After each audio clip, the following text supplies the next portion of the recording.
போக மாட்டேன் சார். அவங்க போற ஃபங்க்ஷனுக்கு நான் போக மாட்டேன். எல்லா ஃபங்க்ஷனுக்கும் அவர் தனியா போனா என்ன நினைப்பாங்கன்னு சார் ஒரு சேரையை கட்டிட்டு போகணும் சார், திரும்பி கலட்டி போகணும். அதை இது அடே அப்பா.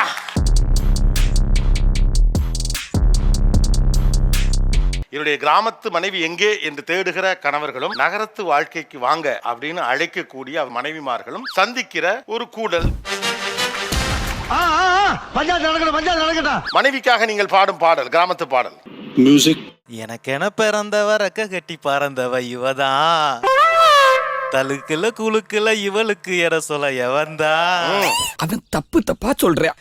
ஊரில் இல்ல இவதான்னு பாட்டு படிச்சான், ஆசை மாம இவதான்னு பாட்டு படிச்சான். பாட்டு படிச்சுன்னு சொல்லிட்டு நீங்களா ஒரு பாட்டு பாடுறீங்க. இது மட்டும்தான் இந்த படத்துல கரெக்ட். அடுத்த லைன் என்ன அப்புறட்டா கட் பண்ணு, அதே இடத்துல சுத்தாத. நீங்க என்ன நினைச்சு கிராமத்து பொண்ணை கல்யாணம் பண்ணீங்க, ஆனா அது எதெல்லாம் நடக்கல? என்னை வந்து அத்தான்னு கூப்பிடணும்னு நினைச்சேன், கடைசி வரைக்கும் நடக்கவே இல்லை. முதல்ல இருந்தே நடக்கல. எமோஷனல் ஆகாதீங்க. எனக்கு தோணல சார். ஏன் மாமான்னு கூப்பிடுறது அத்தான்னு கூப்பிடுறதுல? அது கொஞ்சம் சொந்தம் இல்ல, கொஞ்சம் அசல் தான் அவரு. ஏங்க கல்யாணம் ஆயிடுச்சுங்க. எப்படி சிக்கிரிக்கம் பாத்தியாப்பா? இப்பவும் கேட்டுக்கிட்டு தான் இருக்கேன். எத்தனை வருஷமா கேட்டுக்கிட்டு இருக்கீங்க? கிட்டத்தட்ட ஒரு 20 வருஷமா கேட்டுக்கிட்டு இருக்கேன். இறக்கம் இல்லையா உனக்கு? என்ன இப்ப கூப்பிடுங்க, என்னப்ப அத்தான் அத்தான் அத்தான் அத்தான் அத்தான். உங்களை காதலிக்கிறேன்னு சொல்ல நல்லா இருக்கும் கேட்கறதுக்கு. இதுக்கு இன்னும் 20 வருஷம் ஆகும். ஐ லவ் யூ அத்தான். ஐ லவ் யூ அத்தான். எப்பவுமே நீ என்ன முறைச்சு பார்த்து இப்ப நீ என்ன ஆசையா பாக்குற, அது கூட முறைக்கிற மாதிரி இருக்குது. 6 மணிக்கு எந்திரிச்சிருவான்னு ஒரு நம்பிக்கையில முதல் விஷயமா நினைச்சேன் சார். ஆனா இது வரைக்கும் அட்லீஸ்ட் ஒரு 8, 9, ஆனா இது நாள் வரைக்கும் அவ எந்திரிச்சதே இல்ல. ஒவ்வொரு நாள் நானே சமைச்சிட்டு தான் எழுப்புற மாதிரி எல்லாம் ஆயிரும். ஒரு மனுஷன் காலையில எத்தனை மணிக்கு சாப்பிடுவான்? நான் 8 மணிக்கு சாப்பிடுவேன். நான் 12:30 மணிக்கு சாப்பிடுறேங்க. எங்க மாமியார் வீட்லயும் என்ன சீக்கிரம் எழுப்பி பழக்கம் இல்ல. எங்க மாமியார் என்ன எழுப்ப மாட்டாங்க. பிரேக்ஃபாஸ்ட் அவங்க செஞ்சிருவாங்க, நான் சாப்பிட மட்டும் தான் வருவேன். நல்ல மனசுமா, அப்படித்தான் இருக்கணும். இன்னொரு விஷயம், சாரி கட்டுவா அப்படின்னு ரொம்ப ஆசைப்பட்டேன்னா அவ இது நாள் வரைக்கும் சாரி கட்டுற அன்னைக்கு எனக்கு சண்டை வந்துடும். சாரி கட்டெல்லாம் தெரியாது சார். சாரி எனக்கு தெரியாது. கிராமத்துல இருந்து ஜாயிண்ட் ஃபேமிலி சார். இப்போ இல்ல, தனி கொடுத்தனம் இருக்கும். இப்போ வந்து சிட்டி வாழ்க்கைய வாழ்வோம்னு போயிட்டோம் சார். ஜாயிண்ட் ஃபேமிலியா இருந்துக்கலாம்னு நினைச்சுக்கிட்டு தான் இருந்தோம். உங்களுக்கு இதுல விருப்பம் இல்ல? நானும் வேணாம்னு தான் சொன்னேன். அவன் தான். நானும் வேணாம்னு சொன்னேன். யாரு? நான் தான். அது வந்து எங்க பிள்ளைங்களுக்காண்டி மாத்தினது சார். மறுபடியும் சொல்றேன், ஒரு காலத்துல எங்க வீட்டுக்காருக்கு பிடிக்காதுன்னு சொல்லுவாங்க. இப்ப ஜெனரேஷன் முழுக்க ஒன்னே ஒண்ணுதான், என் பிள்ளைக்கு செட் ஆகாது, பிடிக்காது இல்ல. பிள்ளைங்களுடைய படிப்புன்னு சொல்லல என்ன சொல்ல முடியும்? அதானே நம்ம சொன்னோம். அதான் சொன்னீங்க. இப்ப அப்ப அது உண்மை காரணம் இல்ல. இது சொல்வதெல்லாம் போய். எத்தனை வருஷமா அப்படி வெளியில போகணும் நீங்க ட்ரை பண்ணிட்டு இருந்தீங்க? மேரேஜ் ஆனதுமே நாங்க நினைச்சிருக்கேன் சார். அப்பையில இருந்து இந்த ஐடியால தான் இருந்தீங்க சார்? ஆக்சுவலா கிட்டத்தட்ட ஒரு 6 மாசமாவே இந்த ஆபரேஷன் நாங்க பிளான் பண்ணிட்டு தான் சார் இருந்தோம். சோ கிட்டத்தட்ட 12 வருஷம் பிளான். Yes sir. நிச்சயம் பண்ணப்பவே எடுத்த முடிவு தானே இது? ரைட்டு. பிளான் பண்ணிட்டீங்களோ? ரெண்டாவது அங்க வந்து அவங்க பாட்டுக்கு இருக்காங்க. ஆமா இங்க நம்ம குரல் எடுபடுது. Yes sir. ஏதாவது ஒரு திங்ஸ் வேணும் அப்படின்னு உடனே கேட்டா கூட வாங்கிட்டு வந்து கொடுத்துறாங்க சார் சிட்டியில இருக்கும்போது. அப்பா உங்கள மாதிரி கேரக்டர்களுக்கெல்லாம் ஒரு பெரிய வரப்பிரசாதம் சொல்லுங்க. அதுவே அப்படி இருக்குன்னா அப்ப மதுரைக்கு வந்தா எப்படி இருக்கும்? இருக்கு, பிளான் இருக்கு. Yes yes. சென்னைக்கு வந்தா எப்படி இருக்கும்? அதை விட நல்லா இருக்கும். அதை விட நல்லா இருக்கும். அதுவும் பிளான்ல இருக்கா?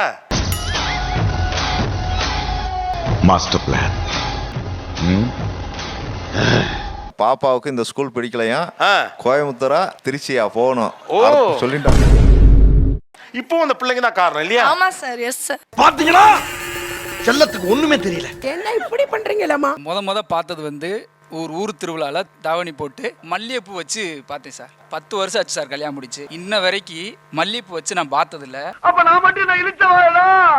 எனக்கு வீக்லி ஒன்ஸ் பழைய சோறு சாப்பிட பிடிக்கும். இப்போ பழைய சோறுன்னு கேட்க வந்தாலே பட்டிக்காடு அப்படின்ற மாதிரி ரியாக்ட் பண்ணுறாங்க. அவங்க ஒர்க் பண்ற என்னமோ ஐடி ஃபீல்டு சார். அவங்க தான் ஐடி ஃபீல்டுக்கு ஏற்ற மாதிரி மைண்ட் செட்டில் இல்லை. அட்லீஸ்ட் நானாவது அப்படி இருக்கலான்ற ஒரு பிளான் சார். நீங்க கொஞ்சம் விட்டு கொடுத்து போயிருக்காங்க ஐயா. எப்படியா விட்டு கொடுக்க முடியும்? இங்க பாரியா, அருவாமனை யூஸ் பண்ணக்கூடாது, கத்தி தான் யூஸ் பண்ணணும். எங்கேயுமே கயிறு கட்டக்கூடாது.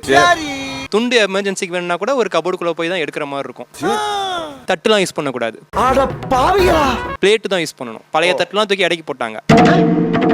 அத்தா நீ ரொம்ப ஓவரா போற. இட்லி தோசை அந்த மாதிரி இல்லாமல் சப்பாத்தி ஓட்ஸ் அந்த மாதிரி தான் எங்கள் வீட்டில் மேக்ஸிமம் இருக்கும்.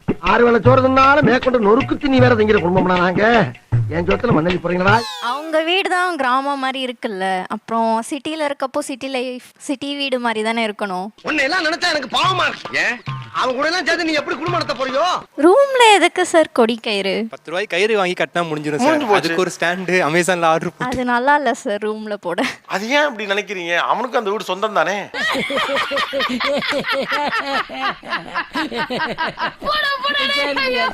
என் ஒய்ஃப் நல்லா சமைப்பாங்க. அவங்க என்ன டின்னர் செய்யறதுன்னு என்ன கேட்பாங்க, நான் பதிலுக்கு அவங்க கிட்ட கேட்பேன். நீங்க சொல்லுங்கண்ணா. ஏன் நீங்க சொல்ல மாட்டீங்களா? நாங்க சொல்றது இருக்கட்டும், நீங்க சொல்லுங்க. மாற்றி மணி 12,000 ஏதாவது ஆர்டர் பண்ணி ஆர்டர் சாப்பிடுவோம். பண்ண இது ஆரம்பத்திலே செஞ்சிருக்கலாம்.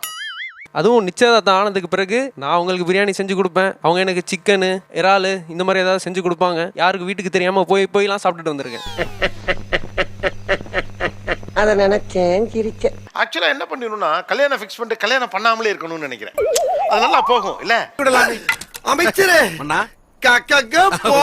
Super idea pass. அப்படின்னா எனக்கு அலுப்பா இருந்ததுன்னா நான் ஒரு தோசை ஊற்றி சாப்பிடலாம். ஆனால் அவர் அப்படி சாப்பிட மாட்டார். அதில் பொடி போட்டு அதில் அந்த வெங்காயம் கட் பண்ணி போட்டு ஒரு ஸ்பூன் நெய் ஊற்றி மலை சாரல் மாதிரி அதே மேலாப்ல பரபரன்னு அப்படியே பேய விட்டு சரிங்க.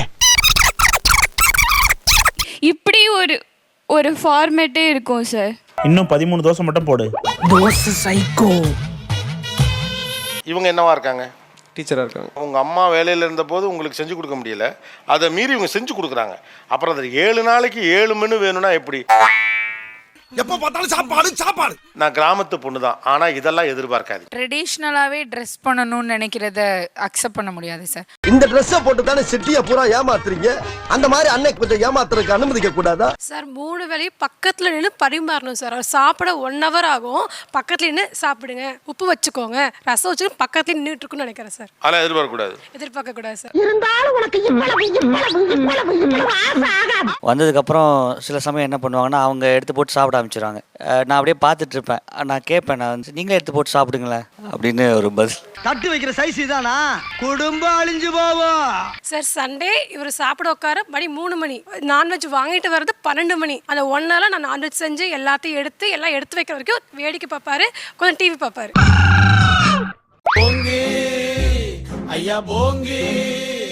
அப்போ எனக்கு நான் குளிச்சுட்டு நான் சமைச்சு குளிச்சு முடிச்சுட்டு கடகடம் போட்டுச்சு நான் சாப்பிடுவேன். எனக்கு பசிக்கும்ல சார்.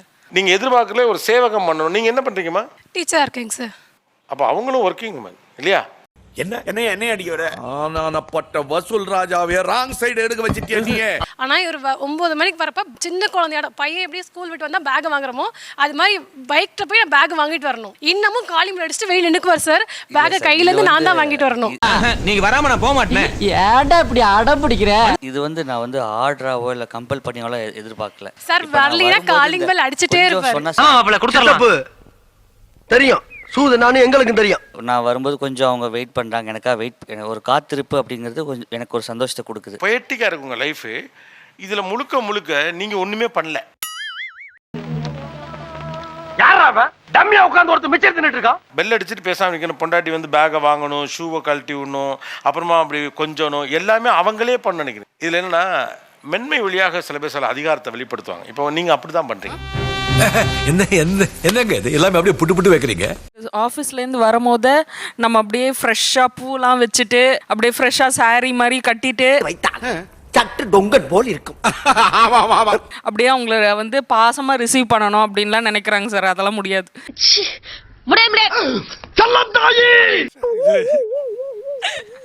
நிறைய படம் பார்க்குறீங்க தம்பி, நிறைய படம் பார்க்குறீங்க. சின்ன வயசுல நிறைய சினிமா பாப்பியா? ஆமா. இப்போ நைட்டில் பார்த்தீங்கன்னா அவங்க வந்து ரீல்ஸு குக்கிங் வீடியோலாம் போடுறாங்க. அதனால எங்களை கவனிக்க மாட்டேங்கிறாங்க, எங்கள் மேலே கேர் எடுக்க மாட்டேறாங்க. குடும்ப வாழ்க்கை அதனால இதாகுது சார். ஒரு பிச்சைக்கார பயலுக்கு இருக்க மரியாதை கூட எனக்கு இல்ல. இந்த வீட்டில் நான் யாரு. இப்போ நம்ம வீட்டில் என்ன நடக்குதுன்னு வச்சுங்களேன், ஒரு பர்சனல்னு நம்மளுக்கு ஒன்று இருக்கும். அது எனக்கு தெரியறதுக்கு முன்னாடி மற்றவங்களுக்கு தெரிஞ்சிருது. அவங்க என்ன கேட்குறாங்க, நான் நல்லா பண்றனோ இல்லையோ, ஆனா நீ நல்லா பண்ற. இப்போ ரீசெண்டாக தான் ஒரு 2 months தான் நான் வந்து லைவ் போடுறேன். அது எதுக்காகன்னு பார்த்தீங்கன்னா எனக்கு வந்து சப்ஸ்கிரைபர் வந்து 1 yearல வந்து அச்சீவ் பண்ணிட்டேன். புரியுதா? உங்களுக்கு புரியுதா? அந்த டெக்னாலஜி தான் உங்களை டிரைவ் பண்ணிட்டு இருக்கு. நீங்க அதை டிரைவ் பண்ணல. செல்போனும் இன்டர்நெட்டும் நம்மள வளர்க்கறதுக்கு கெடுக்கிறதுக்கு இல்ல. ஆக்சுவலி நான் வந்து MCA படித்த ஸ்டூடெண்ட். மேரேஜ்க்கு முன்னாடி ஒர்க் பண்ணிட்டு இருந்தேன். அதுக்கப்புறம் நான் வந்து ஒர்க் பண்ணலை. அவங்க வந்து என்னை வந்து ஜாபுக்கு போக வேணாம்னு சொல்லிட்டாங்க. இப்போ புரியுது. மீதி நேரம் போக தான் நான் வந்து அந்த ஜாபை பார்க்குறேன். ஒரு MCA படிச்சுட்டு ஒர்க்ல இருந்த பொண்ணை இப்படி சுருக்கி உட்கார வச்சுட்டு உங்களுக்கு சட்டை அயன் பண்ணி கொடுக்கணும், நீங்க பயணத்துக்கு போறப்போ பொட்டி ரெடி பண்ணி கொடுக்கணுங்கிற ஒரு ஆளா மாத்தினா அந்த பொண்ணோட நெருக்கடியை அவங்க எங்க வெளிப்படுத்துவாங்க? சற்றே சிந்திக்கப்பட வேண்டிய விஷயம்தான். எனக்கு வந்து எங்க அம்மா எங்க அப்பாவுக்கு வந்து நான் வந்து ஹெல்ப் பண்ணணும். நான் எல்லாத்துக்கும் இவங்க கிட்ட கேட்டுட்டு இருக்க முடியாது.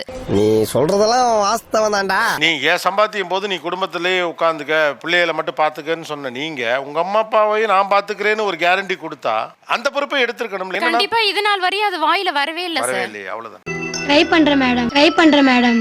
இப்போ வந்துட்டு அவ சொல்றது தான் நம்ம கேட்கறதா இருக்கு. அதாவது முன்னால வந்து உங்க பேச்சையும் அவங்க பேசி கலந்து முடிவு எடுக்கிறது. ஆமா. இப்போ வந்து நான் முடிவு எடுக்கிறேன், அதான் கரெக்ட். ஓஹோ, இறங்கி வராம ஒரு அடமா, ஒரு அடமெண்டா, சம்திங் லைக் தட். சும்மா நார்மலாவே நான் பேசினா சத்தமா பேசுறேன்னு வச்சுக்கோங்களேன். அவ எதுக்கு சத்தமா பேசுறீங்க, சவுண்டு குறைங்க, இதுனா பட்டிக்காடா கிராமமா, நீங்க இங்கெல்லாம் எல்லாரும் உங்களதான் திரும்பி பார்ப்பாங்க, சத்தம் போட்டு பேசாதீங்க சொல்லுவா. இவங்களாம் பண்றது ரொம்ப தப்பு சார், இதெல்லாம் ரொம்ப தப்பு சார். நம்ம சத்தமா பேசும்போது மத்தவங்க அட்டென்ஷன் நம்மள. ஆக்சுவலா கிராமத்துல சுத்தி இருப்பவங்க எல்லாம் பாப்பாங்கன்னு சொல்லி அதை பொருட்படுத்தி தான் நீங்க வந்தீங்க. அப்புறம் மறுபடியும் சுத்தி இருக்கவங்க இதை பத்தி ஏன் கவலைப்படுறீங்க? வாழ்ந்தாலும் ஏசும் தாழ்ந்தாலும் ஏசுற உலகண்டா இது. இல்ல சார், 2-3 வாட்டி ரோட்ல இருக்கவங்க பார்த்து சிரிச்சிட்டு போயிட்டாங்க சார். இவர் கத்துனது bother about that. இல்ல அட்லீஸ்ட் அங்கேயாவது அவங்க சொல்றாங்கல்ல ஒருத்தர் கத்தக்கூடாது ரோட்ல அப்படின்றது. நீ உண்டு உன் வேலை உண்டுன்னு இரு, அமைதியா இரு, நகரத்துக்கான சூதுவாதோட இரு. என்ன பூச்சாண்டி காட்டுறீங்களா? என்ன பயமுறுத்துறீங்களா? இதுல மனுஷ பாலுங்க வாழ்ற ஊர் இல்லையா அது? டு பி வெரி ஃப்ராங்க், வந்து சில ரொம்ப நெருங்கின சொந்தக்காரங்களோட சாவு கூட நம்ம 2 பேர் போயிட்டு வந்துடுவோம், பசங்களுக்கு ஏதாவது ஒன்று இருக்கும் அப்படிங்கிற லெவலில் போகுது. நீ ஒரு சாவை சொல்லி கொடுக்காம, இல்லை பசங்க பயந்துருவாங்க, நீ அப்போ இது சொல்லி கொடுக்காம நீ எதோ சொல்லி கொடுத்து என்ன பிரயோஜனம்? தம்பி நல்லா பேசுது, இதை விட நல்லா பேசுவ. இங்க இருக்கிற லைஃப் அப்படிதானே சார் இருக்கு, நம்ம இங்க தானே இருக்கோம். குழந்தைங்கள சமூக வாழ்வியலின் பல்வேறு இமோஷன்ஸ் இருக்குல்ல, அதுல இருந்து டிட்டாச் பண்றீங்க.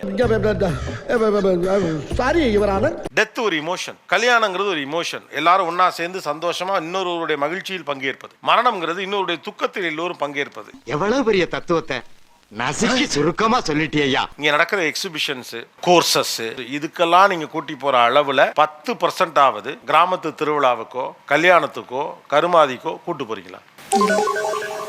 பதில் தெரியாதவங்க கேள்வி கேட்டா கூட தேடி பூச்சி ஏதாவது தப்பாவது பதில் சொல்லுவான். எனக்கு கேள்வியே தெரியாத. ஒரு குழந்தை வியாபாரத்தை மட்டுமே வேடிக்கை பார்த்துக்கிட்டு இருக்கு, தெரியுதா உங்களுக்கு? நீங்களே அதை அப்படித்தான் அவங்களுக்கு அணுகுறீங்க. நீங்க கூட்டு போறாங்க ரெஸ்டாரண்ட் வியாபாரம், மால் வியாபாரம், சினிமா வியாபாரம், எல்லாமே சந்தை, எல்லாமே வியாபாரம். வாழ்க்கைக்காக அந்த வாழ்க்கையை அவங்க என்ன கலை யதார்த்தம் என்ன ஒரிஜினலா லைஃப் எப்படி இருக்குங்கிறதுக்கு எங்க கூட்டி போயிருக்கீங்க? அதுக்கு ஒரு கோர்ஸ் கூட்டி போறேன்னு சொல்லாதீங்க. நகரம் இப்படிதான் இருக்கும். நகரத்துல இருக்கவங்க கைலி கட்ட மாட்டாங்க, பேரம் பேச மாட்டாங்க, சொல்ற ரேட்டுக்கு வாங்கிட்டு வந்துருவாங்க, சூப்பர் மார்க்கெட்டுக்கு கேரி பேக் எடுத்துட்டு போக மாட்டாங்க. அதாவது வாய்க்கு வந்தபடி எல்லாம் பேசப்படாது, எதா இருந்தாலும் நியாயமா பேசணுமா இல்லையா? ஒரு ஃபிளாட்ல 6 பேர் இருக்கோம், 6 பேரும் ட்ராக் சூட் தான் போட்டிருக்காங்க. வெளியே வந்தா இவர் மட்டும் வேட்டி கட்டிட்டு வராரு. அடியே இது காவாலிப்பே ஊரு, காவாலிப்பே ஊர்ல காவாலித்தனமா வேட்டி கட்டினாதான் கை பிடிச்சவளை கடைசி வரைக்கும் காப்பாத்த முடியும். போய் 10 ரூபாய்க்கு ஒரு பழம் வாங்குறோம், என்னண்ணே 5 ரூபாய்க்கு கொடுங்க, ஏன் வராதா, கொடுங்கண்ணே 3 ரூபாய்க்கு கொடுங்கண்ணே அப்படின்னு கேட்கறது கூட அவங்களுக்கு சிட்டில இப்ப இருக்க மாட்டாங்களோ அவங்கள திங்க் பண்ணிக்கிறாங்க. நீ எதுக்கும் கவலைப்படாத, இது ஒண்ணு இல்ல, வெறும் மன பிராந்தி. மத்தவங்க என்ன நினைப்பாங்கன்னு யோசிக்க வேண்டியது. எனக்கு ஆச்சரியமா இருக்கு, மத்தவங்க ஊர்ல என்ன நினைப்பாங்கன்னு சொல்லிட்டு தான் சிட்டிக்கு வரணும் நீங்க. மறுபடியும் மத்தவங்க நினைப்பாங்க. உங்களுக்கெல்லாம் 70mm ஸ்கிரீன் வச்சு அட்வைஸ் பண்ணாலும் புரியாதுடா. நீங்களும் கேட்க மாட்டேங்கிறீங்க, அவரையும் கேட்க கூடாதுன்னு சொல்லிடுறீங்க. அது கேட்ட வில்லேஜ்ல இருந்து வந்திருக்கேன் அப்படின்றாங்க. சொல்லட்டுமேமா, ஜெயில இருந்தா வந்திருக்கீங்க அப்படின்னு உங்க மனசாட்சி உங்களை பார்த்து கேள்வி கேட்காத மிஸ்டர் பார்த்தசாரதி. சார் யாரையுமே அண்ணேன்னு கூப்பிடக்கூடாது சார். அண்ணா எங்க வாங்க, அண்ணா அண்ணா வாங்க, ஏன்னா பக்கத்துல இருக்காரு அண்ணான்னு கூப்பிடுறேன்.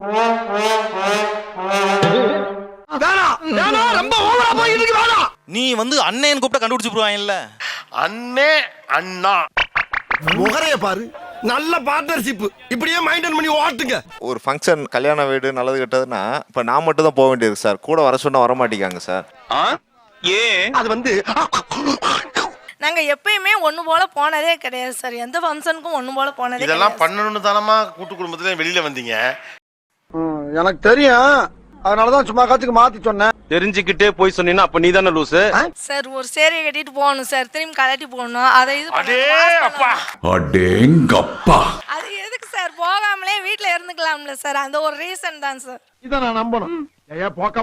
புழுலிக்கா லவ் மேரேஜ் பண்ணதுனால ஊர்ல வந்து சேர்த்துக்கல, அதனால நாங்க வந்து நகர்ப்புறத்துக்கு வந்துட்டோம். என் குழந்தைக்கு பாட்டி தெரியணும், அவங்க சேர்த்துக்கவே இல்லையே. பட் இப்போவே பேசணுமா, அவங்களா புரிஞ்சுக்கட்டும். அது வரைக்கும் சிட்டியில இருங்க, அப்புறம் புலம்புறீங்க. நீ பேசும்போது உன் உடம்புல உதறல் ஓவரா இருக்கே. சிட்டில எவ்வளவு நேரம் சார் இருக்கு? சரி அப்ப ஊருக்கு போயிருங்க. ஊருக்கு வந்து போக முடியாதுங்க சார். அதான் ஊருக்கு போக முடியாது, அப்ப இங்கேயே இருந்துருங்க. இங்க இருக்க முடியாது, ஊருக்கு போயிருங்க. நம்ம வேற கிராமத்துக்கு போகலாம் அப்படின்னு. வேற கிராமத்துக்கு போலாம். வேற கிராமத்துக்கு போகலாம். வேற கிராமத்துக்கு போனா மட்டும் எப்படி உறவுக்காரங்களோட போய் சேர முடியும்? அதை புதுமுகமா ஜாயின் பண்ணிக்கலாம்.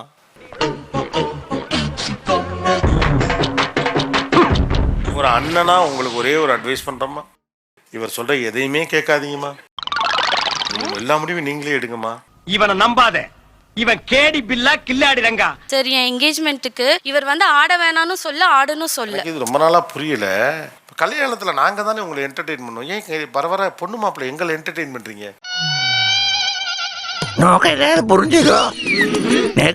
முதல்ல லவ் யுவர் செல்ஃப் நீங்க, அப்புறம் மோட்டிவேட் யுவர் செல்ஃப் நீங்க, இப்போ என்டர்டெயின் யுவர் செல்ஃப்ங்கறீங்க.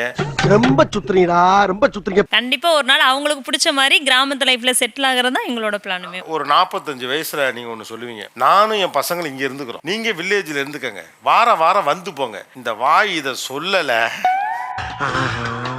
கண்டு விட்டாளையா, சூச்சமத்தை கண்டு விட்டாளே. சொல்லுவீங்களா மாட்டீங்களா? கண்டிப்பா சொல்லுவாங்க சார். இது தெரிஞ்சு ஏன் தம்பி நீங்க இந்த கற்பனையில இருக்கீங்க? இதெல்லாம் நடக்க போறது இல்ல. இன்னும் பச்சை புள்ளையா இருக்கேடா. பச்சை புள்ளையா? நீங்கள் நகரத்தில் அந்நியராய் இருக்காதீர்கள், நீங்கள் கிராமத்திலிருந்து அந்நியமாகி விடாதீர்கள்.